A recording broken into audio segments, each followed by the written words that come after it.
আপনারা এখন যেটা দেখছেন সেটা হলো পাগলের কারখানা অনুষ্ঠান। আমি হলো পাগলের কারখানার মালিক পাগল।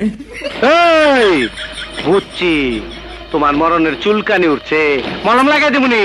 মলম বর্তমান বাংলাদেশের স্লোগান, হাতে বিড়ি মুখে পান, হাতে বিড়ি মুখে পান, ময়ূকের পুটকি মেরে যান, হাতে বিড়ি মুখে পান, ময়ূকের পুটকি মেরে যান, হাত মে বিড়ি মুখ মে পান, ময়ূকের পুটকি মেরে যান।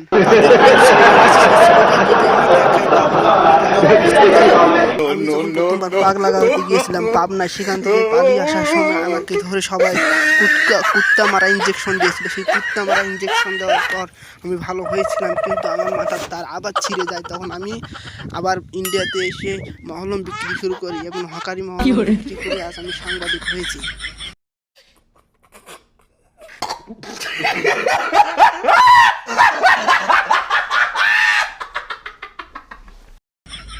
আপনারা এখন যে ভিডিওটি দেখতে পাচ্ছেন এটা হলো আমার ভিডিও, কারণ এটা আমি, দেখুন আমাকে কি সুন্দর দেখা যাচ্ছে, কারণ আমি এরকম ভিডিও করে থাকি।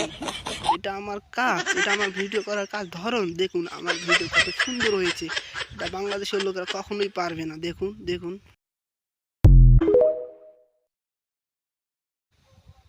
কতটা পাগল হলে এরকম ভিডিও বানা যায়, দেখুন কতটা মাথার চোট হলে এরকম ভিডিও বানা যায়।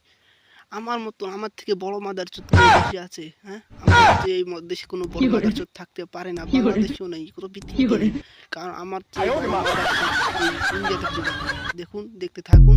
বাহ, কি সুন্দর আমি ভিডিও করেছি। আর আমি হলাম যে পাগলা, আমার মাথার যে কটা তার ছিঁড়ে আছে সেটা আপনারা অনুভব করে বলতে পারবেন না, বাংলাদেশের লোক বলতে পারবে না। স্বপন আহমেদ, এই স্বপন আহমেদ আমাকে নিয়ে অনেক ভিডিও বানিয়েছিল, সবগুলো ঠিক ছিল, কিন্তু তার এডিটিংটাই ভালো ছিল না, তাই আমাকে বোঝাতে পারেন।